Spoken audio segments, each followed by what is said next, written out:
It is finally time to read The Blade Itself by Joe Abercrombie. Hi guys, welcome back to the channel. If you're new here, my name is Kristen, and today I am finally getting the chance to start The Blade Itself. This is the first book in the first Law trilogy. It is a fantasy series that I have had my eye on forever, and in fact I have been on hold at the library for quite some time. If you are new to the channel, I tend to be more of a library reader as my book buying budget is extremely small, and I tend to only buy books that I already know that I really love. I originally went on hold for this book in January of 2023 because I decided it was going to be one of my new series starts for that year. Flash forward 19 months and here we are in August of 2024 and my library copy is finally ready for me to pick up. That's right, my library has only 4 copies of this extremely popular fantasy series, and you would think that the fact that most people are on hold for several months that would encourage them and motivate them to buy more copies, but alas, here we are. So to commemorate this joyous event in my reading journey, I thought that I would share my first reactions in a vlog style recap video for you. Full disclosure, I got this video idea from Andrew from the channel Andrew Watson, which is a channel that I have been watching and really enjoying this past year, and he's been doing this like first time reading reactions and recap style vlog for reading the Farseer trilogy by Robin Hobb. So thank you, Andrew, for this idea. I am very excited to read this book for the first time and to share my thoughts with you as we go, as well as to like recap plot-wise big moments that happen. So this is going to be spoilers. This is a recap what's happening in the book in case you are picking this series up later on. You want a recap of what happened in the first book. Now, despite being on hold for this book for so long, I don't actually know that much about it. I know that it's the first trilogy, the first book in the trilogy where it was in a fantasy world that includes both standalones and other series as well. I know that everyone really, really loves the characters, but that nothing actually really happens plot-wise in the book, and because of that, no one really talks about book synopsis. We're just following these various characters, which I think I'm going to wait to read about and then fill you in on my first recap. I also know that it is the book that made my close friend Taylor decide she was done with Grimdark. So I am nervous, I am excited, I can't wait to see what I think of this series. I'm going in pretty blind, I'm not going to read the synopsis. I'm just going to go in knowing that everybody winds up loving Glokta. I think everybody hates Giselle, I'm not certain. Those are some names that I know going into this, and I will see you in my first recap. So I've somehow already reached the 20% mark. I don't even really know how that happened. I feel like I've been listening along and getting introduced to all the characters. Nothing has really happened. We're just kind of getting a little bit of a lay of the land, and as I said, some of the characters, the major players here. And before you know it, I looked down and it said 20%. So I thought I should jump in and fill you in on what I have learned about this world and this book so far. So I'll tell you a little bit about the players that we have been introduced to so far. These are familiar names that I knew going in but didn't really know anything about. So first up, not really first, but I'm going to start with Giselle, who is a really interesting character. He is presented as this like spendthrift gambler. His daddy has recently bought him a captaincy in the Army of the Union, and he's also training for some sort of fencing competition, like swordsmanship competition that's coming up, but it's very clear that he like doesn't really care about it. There's been a couple mentions to like his brothers being really jealous of him. I don't know if that's gonna be important, but there's been a couple references to that in terms of like his allowance and how much better he is than his brothers. He has just recently been introduced to this girl, Addie, who is Major West's sister. Now, Major West is also within the army. He's his like training partner, and he's someone who is not a nobleman, which is very important. Giselle is a nobleman, and noblemen and their progeny are extremely important people. And Major West is someone who is actually a commoner. He was like a gentleman's son who worked his way up within the army, so therefore is less than Giselle. Major West's sister is in town, and he, I think, regrets already, but he introduces his sister Addie to Giselle, and Addie is very beautiful. She's very outspoken. She's very smart, but she's not a proper lady. She swears, she, you know, says things that she thinks and all of that. And Giselle is very clearly a little bit taken with her, even though she doesn't have, you know, the right color of eyes for this, that are in season, you know, that are in favor this season and all of those things. Then we also have Glokta. And Glokta is also a nobleman's son, but he fought in a war some time back and was taken captive by the Empire, who tortured him for 2 years. So when he, like in the past, before, he was like this really up and coming star. He was really handsome. He was very popular. He was like going good places in the world, and he has now returned. And because of his disabilities, he has like missing teeth. He has a really bad leg. Our intro scene is to him like going downstairs and how horrible stairs are and like falling and all of that. He works for the Inquisition, which is like the part of the Union and like government that tries to seek out treason within the Union. He has recently caught the attention of the Archlictor, who I think runs the Inquisition, and it's very clear that the Archlictor is trying to manipulate and make some maneuverings as like some seats become available, or maybe he's trying to like make seats become available within the closed council that does like all of the backdoor dealing, like the real running of the Empire. And the Archlictor kind of like sets him on this new task to take down the Mercers, which is a merchant guild. It's again like merchants, not noblemen. They're using their money to come up in the world, and they're trying to make more power plays, and the Archlictor is trying to manipulate against that. But it's also very clear to Glokta that he knows he's being used. He knows that he will be a bit of a scapegoat. He'll be like friend to none and hated by everyone. And he's kind of like has a little bit of a laissez-faire attitude about life. Like it's very clear he doesn't have much to live for and that he doesn't really care about life. He's just like generally very unhappy. I know that people love him. I'm not there yet. So I'm very curious to see more insights into that. He has a very distinct internal dialogue and a very different presenting to the world kind of information. Through kind of like conversations with these two people who are part of the Union, it's very clear that the king of the Union is not doing so well. Like really the closed door is running everything, and in particular I think the Chancellor is like running everything. The heir to the throne is a bit of a fop, like a fancy man who just like parties and plays and likes nice things. And it's also very clear, like I think somebody says like it's too bad that the second son like wasn't the heir because he would be a much better fit to rule. And then there are also some whisperings of like trouble in the north with the Northmen. And then that brings us to another character we've been introduced to, and that is Logan Ninefingers. I meant to look up, I did write down, but not here. It's on my phone, so I will clear up any terms or like names next time I check in. At the beginning, Logan is like his family, all of his clansmen and everything have been killed by, I think they called them Shakers, but also Flatheads. I'm not really sure if they're human or not at that. And he decides to travel south. He briefly talks to the spirits. He talks to these spirits who tell him that a great magi from the south is looking for him. So he decides to travel south to run into this magi. He, on the way, finds like the magi's apprentice who in fact is looking for him. And he goes to meet this great magi whose name is Bizan. That might be wrong. I'll correct any names that I've done incorrectly. He finds a little bit of a safe haven with this guy, and then through them you learn that this other Northman who called Bethod has kind of like taken over all of the clans, united them, and is now declaring himself king of the north.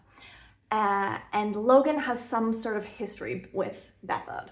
The very last scene that I listened to right before this was essentially like the Magi, I think, used to be part of the Union like a really long time ago. There was definitely an introduction to the fact that like, I think there was a statue of him.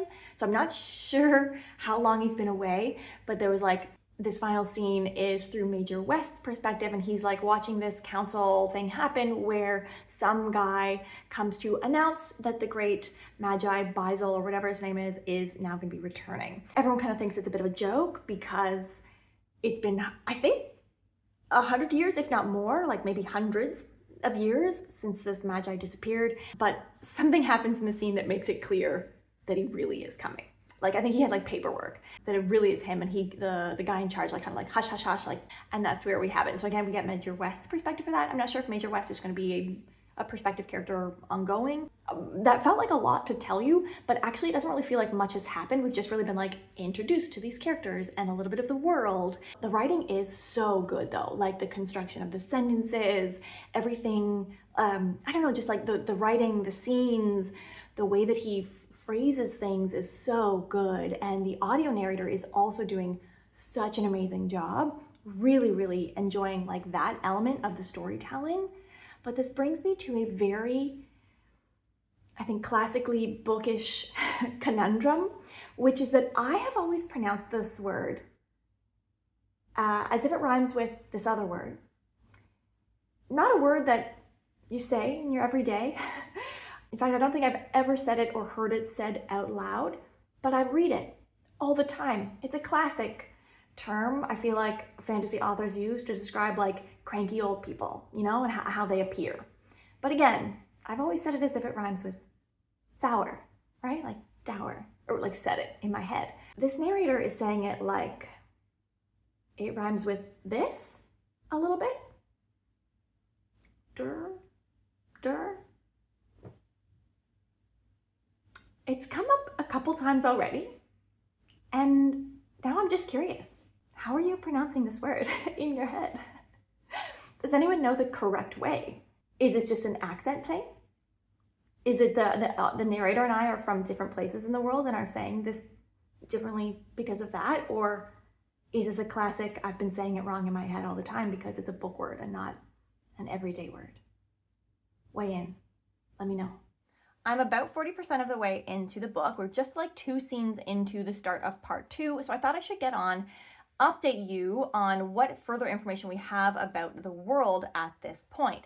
So let's start off with Giselle, because I think that like generally pretty straightforward. The next 20% of the book for him is him training, him not really being committed to his training. His trainer, Marshall Varuth or something, he also used to be Glocta's trainer. And this is relevant because he asks Glocta to try to inspire Giselle to work a little bit harder. This is a really bad idea because Glocta hates Giselle. Giselle hates Glocta. And so out of this conversation, really all that we get is Giselle kind of questioning, why is he doing this? And he decides, in fact, that no, he doesn't. He's going to give it up. It's a lot of hard work for like not a lot of payoff, essentially. He tells Addie this, who he and Addie have like kind of been hanging out, spending a little bit of time, having some walks. She laughs. She's like totally soused at the time, completely laughs, tells him that she's going to win $10 from her brother Marshall West because they had a bet that Giselle was going to give up and she just won it for $10 or 10 marks or whatever it is. And this goads Giselle into sticking to it. So he kind of decides at the end of part 1 there that he's actually going to keep at this whole training thing. He's going to work really hard. And there we have it. Glocta, meanwhile. Glocta is following the list of all the people that like original person that he was torturing in our very first introduction to Glocta. He was torturing some guy who was like related to the Mercers, who named up some names as being complicit in the evading taxes, essentially, conspiracy that Glocta is investigating. And so as part of the Archlictor's like takedown of the Mercer Guild, he goes to pick up all of these people that were named on that list. And lo and behold, each and every one has just been brutally murdered right before he arrives. So it's obvious to him and the Archlictor that the list of names has escaped. Glocta's like reporting officer, Superior Kaline, who he doesn't really like, and who very clearly at the beginning of the book was like willing to take bribes. I think he gets fired in all of this. Not clear, but they essentially like name him as like the most likely person to have done this. And then because they think that there's like, you know, a mole in the office, Glocta now gets this secret. He gets to work off-site, essentially. They actually get even the assassin that did it. They get the names. They get like the Mercer, the higher-up person within the Mercers, who was the one that ordered all of these killings. And then at one of the scenes at the beginning of part 2 is the presentation of their investigations. So Glocta comes in, he presents these 3 people that he's been torturing for information, and they are like ready to spill the beans in a very rote, please don't hurt me kind of a way. The gist of it here is that the Mercers have been conspiring against the crown and evading taxes and all of those things. And because of this, then it's like a conspiracy so high up within the Mercers that the Mercers lose their guild status, their trade rates are taken away, and, of course, given to the Inquisition. Of course.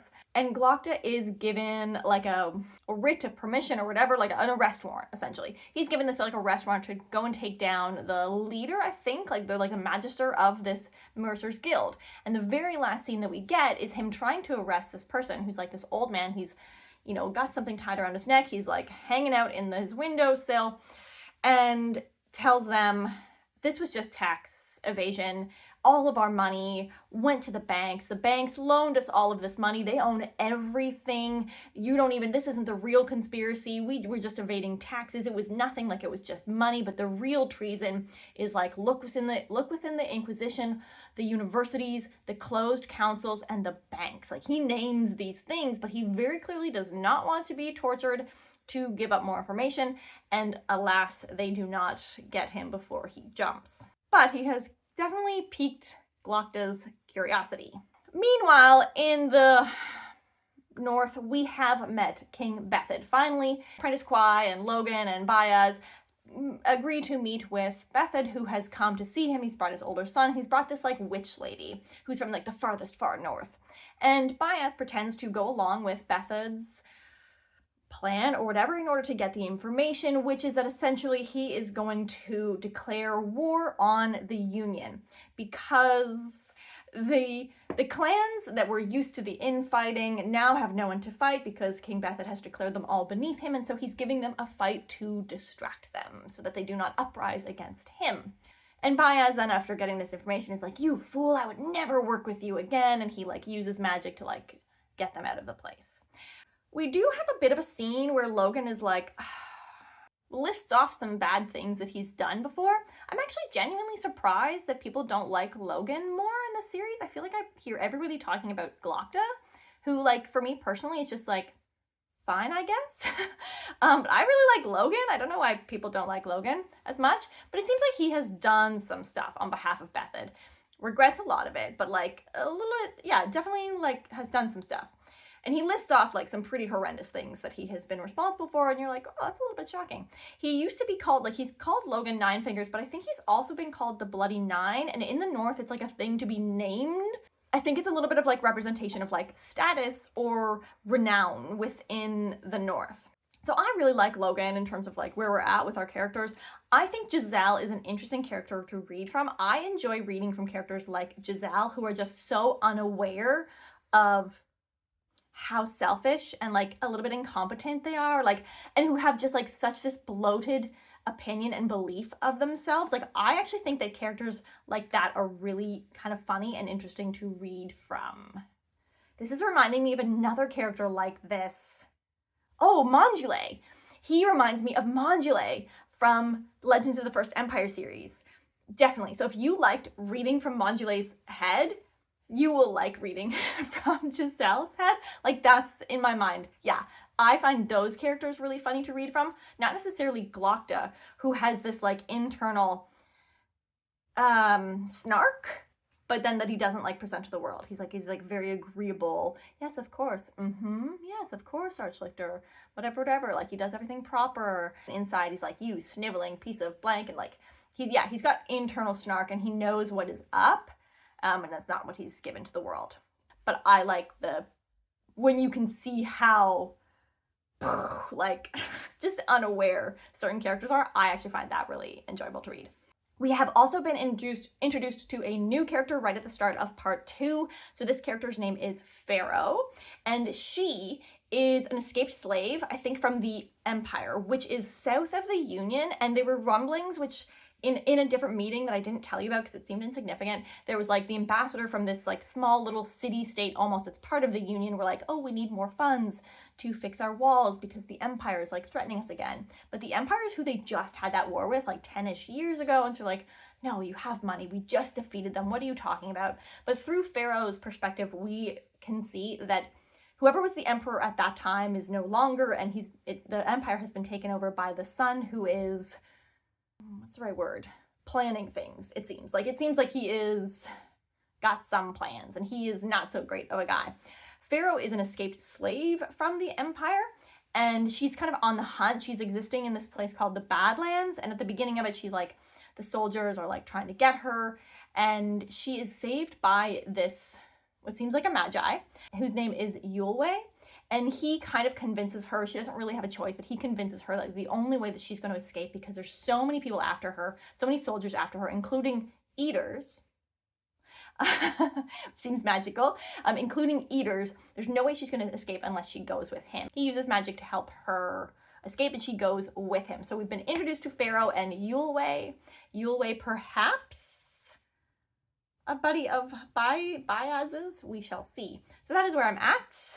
I am enjoying it. I don't know if enjoying is the right word. Like, it is a very easy to listen to audiobook because the audiobook is so great and the writing is so beautiful, and it's really interesting just to like getting to know all of these characters, getting a little bit like more and more information about the world. I think I'm gonna have to find a map online. I'm gonna have to Google a map so that I can get a better layout of like where all of these places are in relation to each other. Sometimes when like names are listed, whether it's like a city or an empire or those things, it is tough to kind of like place it with the offhand comments that people are making. So I'm gonna look at a map and try to place some things like visually in my head a little bit more.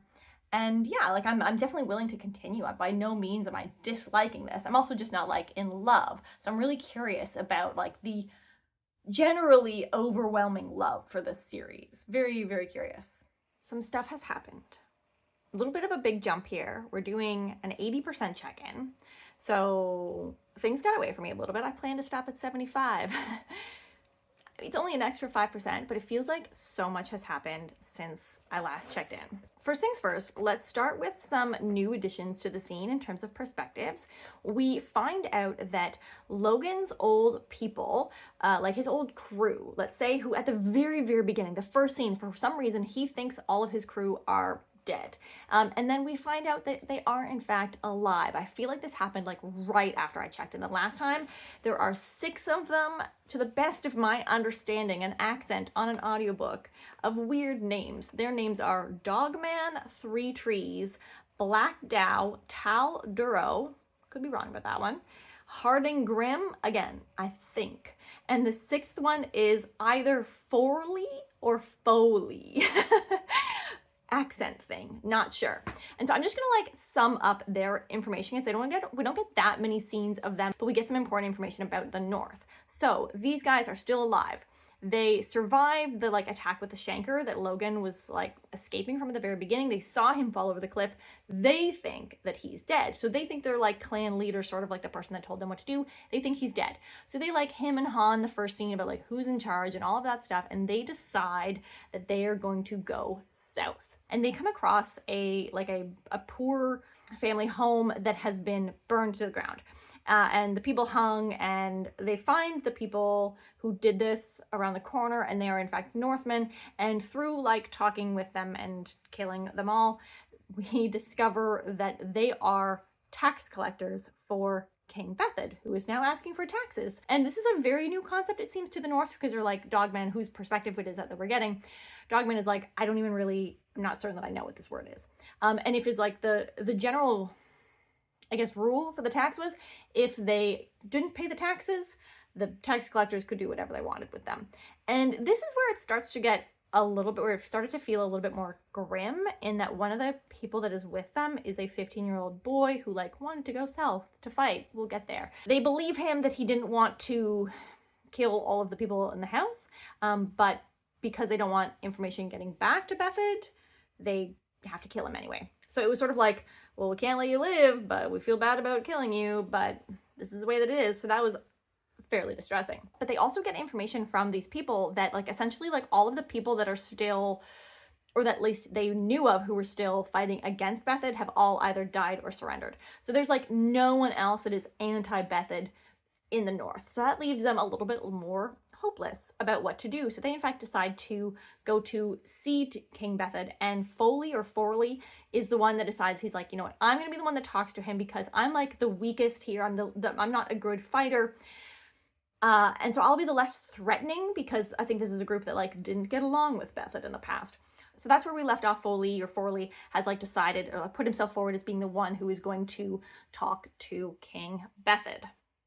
and try to, I don't know, I guess like make good with him. Also, like just like continuing on with like what's going on with the people attached with the North. Earlier on, I haven't told you about it yet, but there was an emissary from King Bethod from the North who shows up at one of the council meetings to say that they have, an offer of peace from King Bethod of the North, which everyone thinks is funny because they like don't really consider him a real king, and they would like an audience with the king to put forth their peace treaty ideas. And that scene happens, and it's presented to the open council and like all of the noblemen who are affected by this, that it's like, don't worry guys, we've solved this. There's people here to convince or to swear that actually it's peaceful. So like, don't worry about it. There's no rumblings of issues in the North. And so then it was really, really a very funny scene when these North emissaries, or like these Northman emissaries from King Bethod, are like, yes, of course, we have a plan for peace. All you have to do, we swear to be peaceful for like the rest of the end of times, and all you have to do is give us England, which is like a big, massive land that's like the northmost part of the Union. That is where all of these nobles who are upset about the about the Northman rumblings are from. So the Union is like, no, that's not gonna happen. The king is very clearly like, not well. He's totally out of it, has no idea what's going on.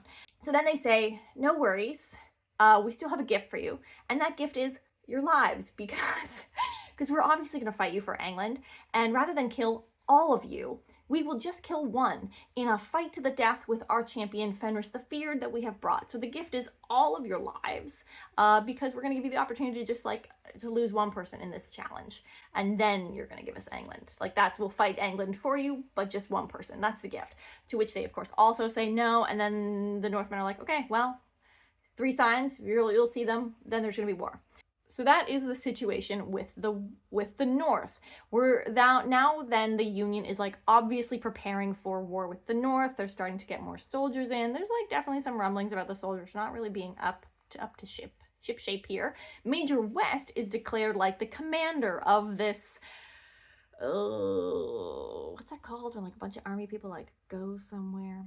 Major West is in charge of this defense against the North, because he's actually from England, which is the contentious area of land here, and he knows the North a little bit better. But this is a really big, like, because if you'll remember, Major West is a gentleman's son. He is not a nobleman. And of course, Giselle is more worthy of this great honor because of his noble blood. Like, sure, he doesn't have experience, but...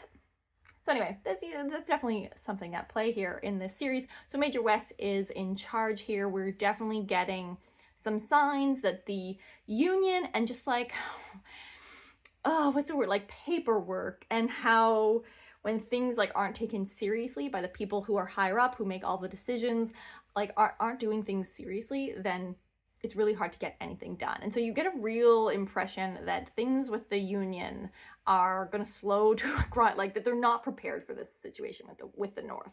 But it's also clear that things like tensions with the South are also a little bit going to sneak up on them here, because through Pharaoh's perspective, we are seeing that the Empire is in fact amassing some preparations to potentially go north as well. So it's clear with Pharaoh and Yulwei, they see like a large fleet that this new emperor has built in secret. And we meet some eaters for the first time who are definitely sorcerers who have partaken of human flesh, which is like a big no-no with the Magi. That's like rule number 2, don't eat flesh. And it's apparently has to do with, I don't know, they call them eaters now.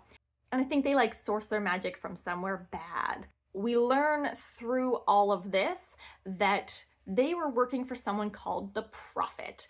And definitely Yulwei like knows who the people are down there. So like they know that like who's in charge with what that is, and it definitely is like linking up like the Prophet and the emperor, the current emperor of this like empire that's to the south, who are definitely clearly like also have eyes for the Union. So we're like, well, the Union is looking like a little bit like confronted from all sides here. Meanwhile, Baez and Logan and our apprentice Kwai have traveled down. They like had a little bit of a run-in with some of Bethod's people, but of course, eventually Baez, like Logan thinks they're done for, and then Baez uses magic to get them all out. And they finally make it to the Union, and Logan is just like so thrown off by the mass of people and the building and the like extravagant fountain. Like, where does the water come from? All of that, like classic country boy from the woods in a big city kind of a scene that we're seeing through Logan's eyes. Now Baez is returning, if you'll remember, from like after like 100 years, and he knows that really it's like how you dress and how you appear. So they're all like a little bit draggled. They go to a theater shop to get like appropriate magi and Northman clothes that Logan thinks is ridiculous. They show up at the Agriot or whatever, which is like the city within the city, the castle where all of the commerce, or not commerce, all of the decision making happens is in this like walled enclosure, and they go there and present themselves as being Baez. So now our arch-lictor guy, who's like very clearly like villain role, villain vibes. That's how I feel about arch-lictor, or whatever his name is. The arch-lictor, he's the villain for sure. Just calling it now. Now they are all convinced, everyone in the union, or like everyone in the closed council or whatever, is convinced, of course, that Baez is a fake, but he's a very good fake. And he showed up with this Northman and with this like apprentice guy. And so Arch-Lictor the Arch-Lictor gives the job to Glokta to investigate Baez and like root out the deception, like to prove it wrong that this is not in fact the person, because there has always been an honorary position on the closed council that makes all of the decisions within the union for Baez, the first magi who like helped create the union. Way back. We get a little bit of history. Oh, do I want to give it to you? Yes, I will. King Baez. No, not King Baez. The area that is the union used to be like the Midlands, and it was like all different like warring, whatever, you know, like land with barbarians essentially. And Baez, the first of the Magi, goes to King Herod, which was like a leader in this one of these areas, and says like, if you listen to me and do everything that I say, I will make you the king of all of this. And he does. And it's like this whole big thing that King Herod listened to Baez and beat down all of the other areas into submission, essentially like uniting them all, like uniting the union. And that Baez not only like gave him the wisdom and know how to do all of this, including like the magical support, but he like created the banking system, he created their laws and like everything. Like Baez set up everything. And eventually he like went off and they left him an honorary spot, assuming that he died off somewhere. So they don't believe that this Baez, who is very clearly over 100 years old, is the real deal. Glokta, we have this really, really funny scene of Glokta questioning Baez and Logan and Kwai, and it's just like a matter of like they're all telling the truth. Like, yes, Logan is from the north, and yes, he knows King Bethet. He used to be his champion, but he hates him. And Kwai is from the old empire, which is not the empire from the south. I think it's somewhere totally different. Baez is, yes, of course he's no, he doesn't do parlor tricks for you to prove that he has magic. That's so silly. And it's just like, it's really, really funny because they're all saying true things, but it's so clearly things that like it's a mash of unbelievable things that doesn't make Glokta any more convinced. Glokta goes to the university, which was hilariously unpopulated, to try to acquire like more information about like the past. Like, how can he prove that, like what's the history of Baez? What are they missing? And we get this document from this historian that tells this whole story of, essentially, like without going into all the details, that Baez has a key to the House of the Maker, which is this like huge building, this huge tower that has always been locked and empty and nobody can go in, and it's just like this building that exists that was made by the Maker. And Baez in this story has the key after killing Canadius, I think was his name, who was the Maker that like made everything, like the architect of everything. And so Glokta, of course, is like, perfect. We can prove that this isn't the real Baez with this key thing. I'm going to come back to the key because that's like how we close off this 80% has to do with that final rollout. So let's go to Giselle then, who we're missing. Giselle, he's been training. He's been meeting up with Addie in secret. She like leaves him a message one time, like, I'll see you, like, meet me tomorrow at this place at midnight. Meanwhile, Major West has decided that he is a little bit suspicious of how often they are like hanging out. And he's like, why did I do this? Giselle is a playboy. She's gonna be ruined. And he threatens Giselle, like, back off, don't see my sister again. Giselle avoids her for a really long time. She leaves him a message. He like can't not go through with it. He goes, they kiss, he's hooked. The competition happens. We finally get to see Giselle like fighting, and it's like this multi-day, it felt like it was even more like a week or more, as he has to like fight one person day after day or whatever to like progress in this swordsmanship competition.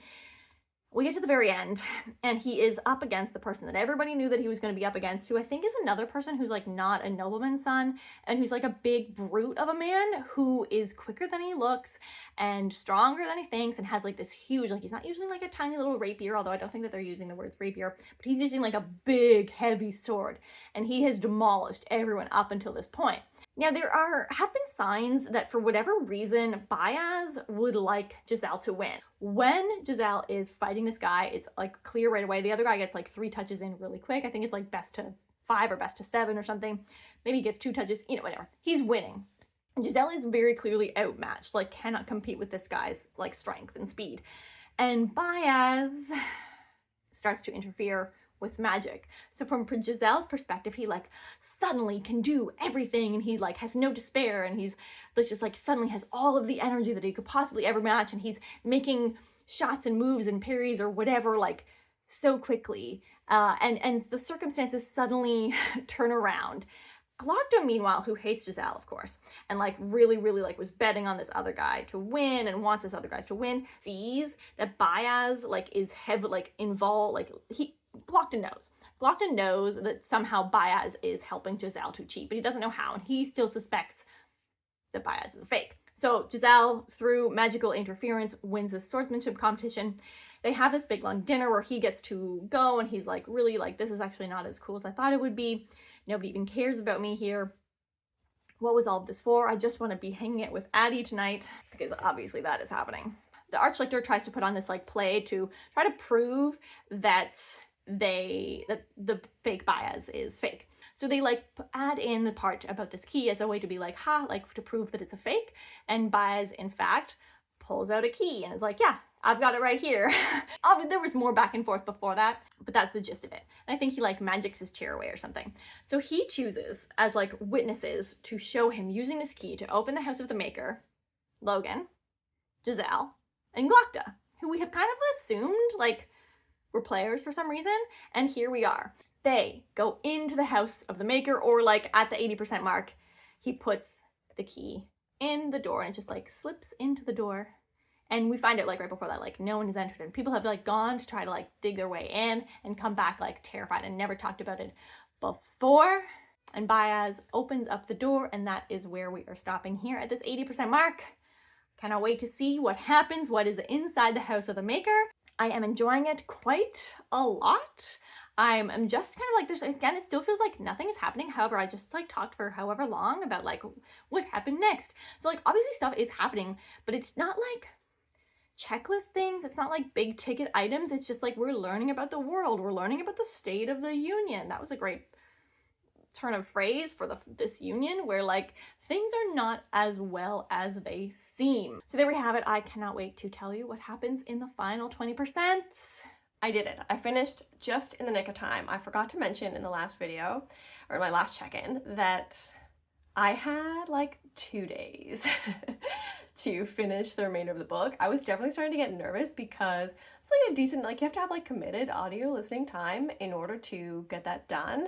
And could you imagine if I waited 19 months for a copy of a library book and then didn't finish in time, like within 20% of finishing the book? Like that would have been wild. But anyway, I did it. I finished. So I'm gonna do my final check-in. What happened? Where did we leave off? Like what happened in the final 20%? What is in the house of the Maker? What did we find out? And as well as like odds and ends of things that like, hey, this was mentioned here and there that I think like could be relevant for moving into the second book in this series. So let's just jump right into it. I've got my notes. I've got a teensy little bit of coffee left. Let's talk the final 20%. I will say that when they get into the house of the Maker, it is actually pretty anticlimactic. In my opinion, I definitely thought that like when we opened the door, I was like, that's it. Like we're at like the 80% mark. Stuff is going to hit the fan. It's going to be wild and crazy. And it was actually like really kind of quiet and a little bit of nothing. And they find, or they get a weapon, or what Bayaz describes as a weapon. He and Logan carry it out. It's really heavy, and it was made by that guy. Then we have this scene of like Major West like trying to get ready for the army, like because he's been put in command of this army that's going north to fight the Northmen, and it's like red tape everywhere. Like the people that make swords and like equipment forgetting the word, won't do it because they've met their quota. And it's like, well, it's not our responsibility to arm the new recruits for this army. Like, we've met our quota. It's also very clear that he's being treated a certain way because he is not a nobleman. He also has some anger issues, and that comes up and it gets stuff done. But there's also some implications that there are some rumors about Artie, however you pronounce her name. I'm not sure how it's actually like written. So he goes back. She's a little bit drunk. He gets really upset with her and, like, on page in his viewpoint, assaults his sister. And it's really uncomfortable. It's like a very hopeless then discussion after the fact, because it's also clear, like, it comes up that their father was abusive, and that when Major West like moved to the South to like pursue the army and all of that, it like kind of left her alone to deal with that situation. And she thought when she was coming down south, when he like called her down south, she thought she was finally going to be taken care of, and he pretty much ignored her. So there is tense stuff between the two sisters, and Major West, not so perfect of a guy, it turns out. I would say that that is the moment where I start to feel like, oh yeah, this is grim. This is not super light and fluffy and just like a dark world. Major West, then there's also like another chapter where Major West goes to Glocta, who the two used to be friends like way before everything happened with Glocta, and he asks him to take care of Artie while he is away, and Glocta does eventually agree. He kind of confronts Major West with the fact that he like hasn't heard from him in all this time, and it turns out that Glocta's mom like turned him away when Glocta first was recovered, and Major West like tried to visit him twice and was turned away by the mother both times. So friendship possibly reunited there. We are like getting ready for the army to depart. Giselle is like going to get on a ship with his, what did I put down? Company. I don't know if that's the right word. Giselle is like getting ready to leave. He asks Artie to wait for him, and that like confesses his love for her. He doesn't really have a scenario in which he sees anything like happening between them realistically, but he like cannot let Artie go, and she actually agrees to wait for him. She like very clearly like doesn't really like him all that much, so it's interesting to see what's going to happen there. Giselle is like about to depart on this ship, like to go off to fight the Northmen, and he is pulled off of the ship and taken to this meeting where he is told that he has to join the first Magi Baez's group on some like little journey, some little quest that they're going on to the edge of the world, I believe is the terminology being used there. Edge or end of the world, but like outside of their known existence or known reaches of the world. He's really unhappy about this. All of his stuff, though, has already been taken off the ship. It's like already left without him. He's given no choice in the matter, and he is now like on this path. We also have a new addition, or actually two new additions to Baez's crew. So we had like Logan, we had Quai, the apprentice. Giselle now is on his little crew. They have also acquired a navigator named Brother Longfoot, who is a really, really interesting, fun character. Just like shout out to our narrator here for like having such distinct voices for all of the characters on page. It's really, really fun, really interesting. And Pharaoh and Yulwei arrive.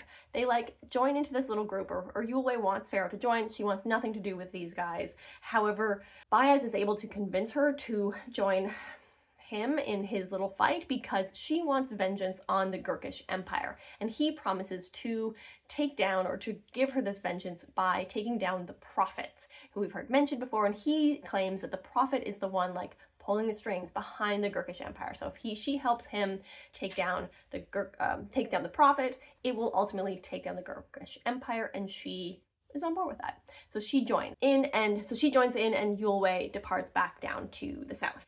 The Inquisition, then. These guys are getting ready to go. Baez is having like one last bath.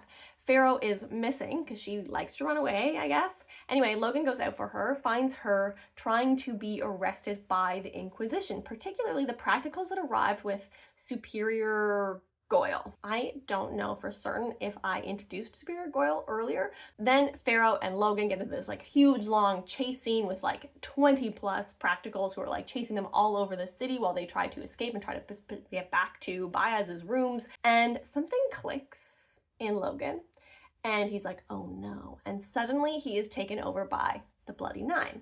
Now, we know him as Logan Nine Fingers, but we also know that he's like a named man, and that sometimes in the past he's been referred to as the Bloody Nine, and like Major West made some implications that he had heard of somebody named like the Bloody Nine, and like all these crazy stories. And we've definitely had some foreshadowing to the fact that the Bloody Nine did some like really, really terrible things. Well, it turns out, at least like through the perspective here, that the Bloody Nine seems to be some sort of like distinct entity separate from Logan and Logan's like choices and feelings. The Bloody Nine like feels no pain and like revels in blood and gore and death, and he just like takes over and just takes out like all of these practicals.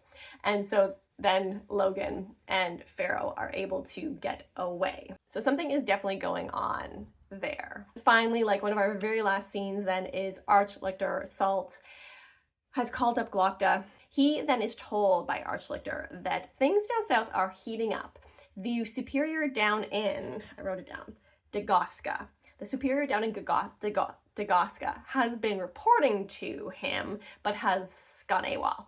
And so now Glokta is being promoted to superior of Dagoska, and he's being sent down to the south. This is the area that like previously, like way on, I do think I mentioned it, they were like asking for more funds to protect themselves from the Empire, and they're like, no, we just fought the Empire a few years ago, everything's fine. So Archlictor, in fact, knows that there are rumblings down south, and he's sending Glokta down there to like report back to him. And he is sending him with more practicals, including one of the practicals that was like this like red-haired girl who was just in the fight, and she's like bedraggled. She's been pretty roughed up by Logan and or the Bloody Nine, and who apparently is like loyal to the Archlictor, in fact. And there we have it. That is like the ending of the book, is Glokta being like, oh, why do I keep doing this? Like what is his motivating factor for still being involved? He's going to the south. The others have like taking off to the edge of the world. And there you have it. That is where we left off with this book. I'm going to get into my tidbits, and then I'm going to get into like final overall thoughts. So some tidbits are things that I think like random thoughts and mentionings that I think like could be relevant because they like had like the like little foreshadowing feel to them, and or things that I think maybe I have missed from sharing with you earlier on, or they could be both of those things. Okay, so my like odds and ends tidbits here. When Giselle wins the competition, there was a couple things that happened that felt a little bit relevant. So first off is that Giselle's dad is there. It turns out Giselle's not the older brother. In fact, we do get one of the brothers like really, really briefly introduced on page. That was not relevant as of yet, but like I still feel like the brothers were mentioned way too many times at the beginning for it not to be relevant. But anyway, Giselle's dad is introduced to Baez and makes a weird face. It didn't expand further than that, but it felt relevant. Like either he knows Baez or something was up with that situation.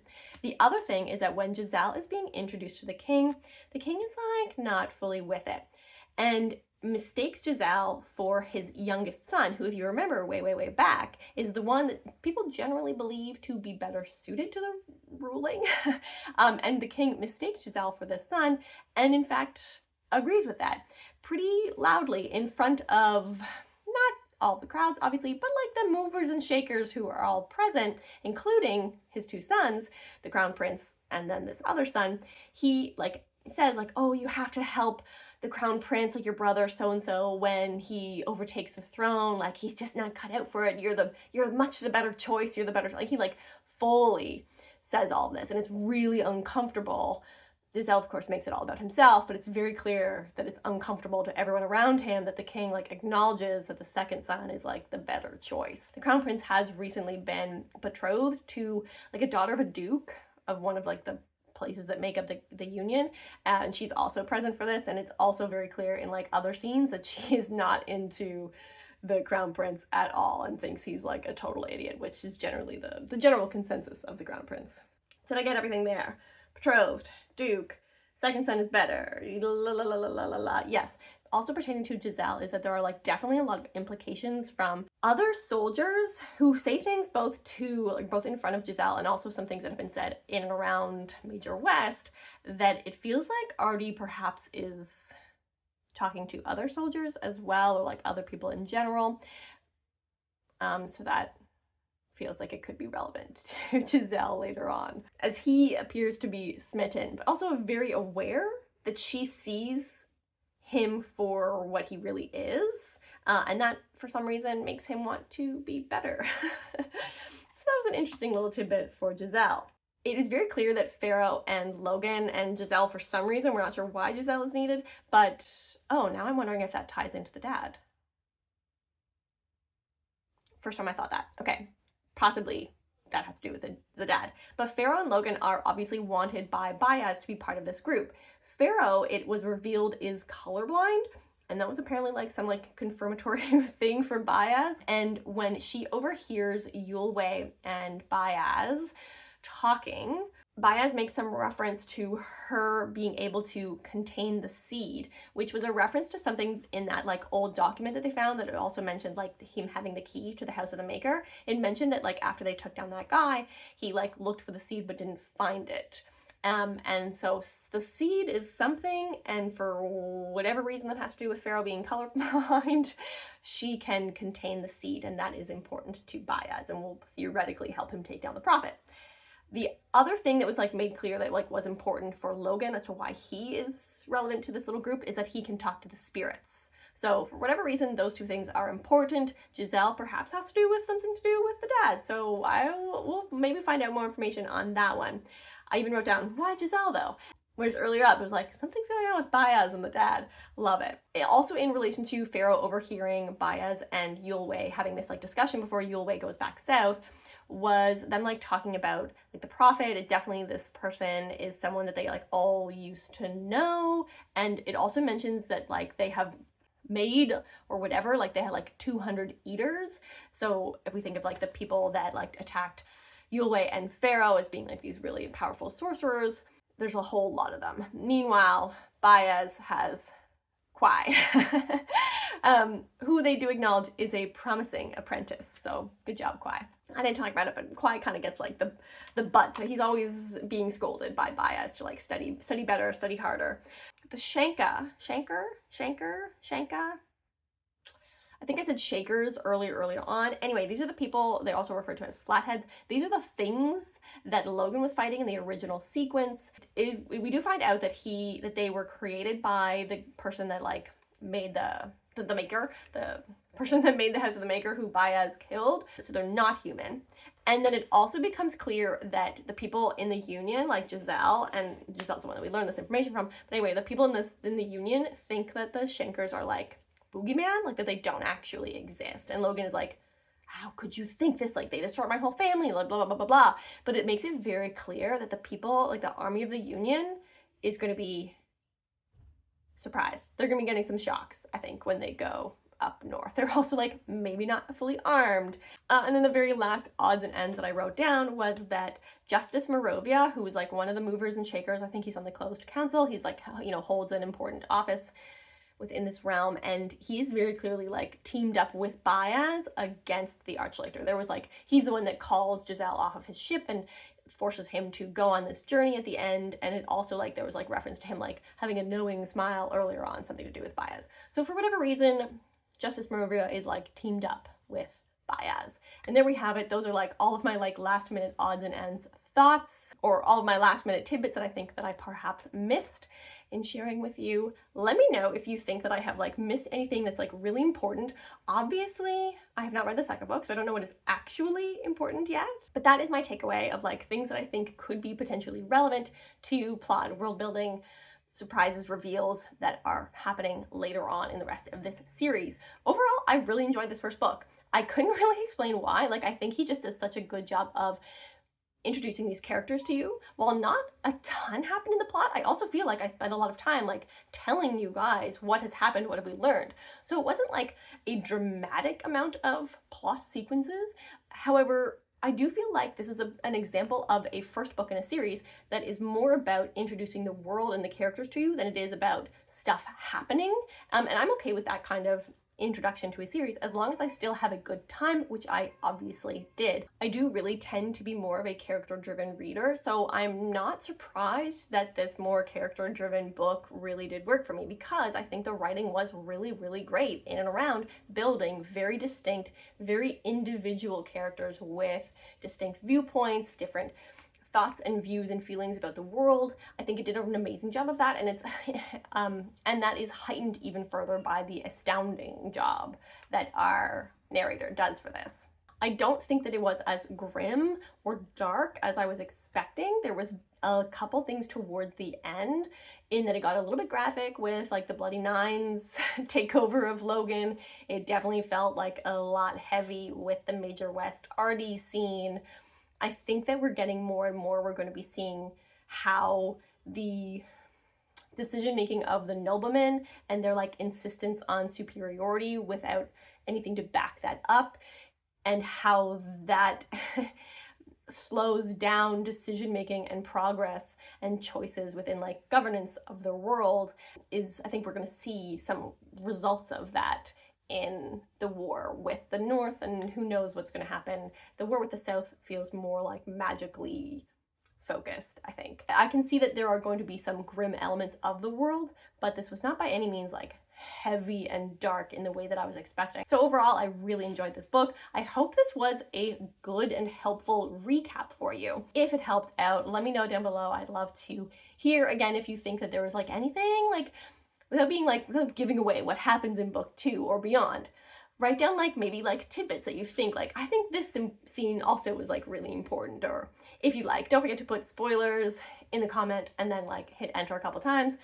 But that being said, if you're watching this video all the way to the end, you have probably read this book. So please no spoilers for book 2 or book 3. I still want to read them. I still want to recap them for you. I did not take them out from the library at the same time that I put them on hold as this book that I waited a really long time for. So I'm not sure when I'm going to be able to pick up the book 2, but hopefully soon. If you like what I do here and you appreciate these types of videos, don't forget to like, comment, or subscribe, and I'll see you guys next time. Have a great day. Bye.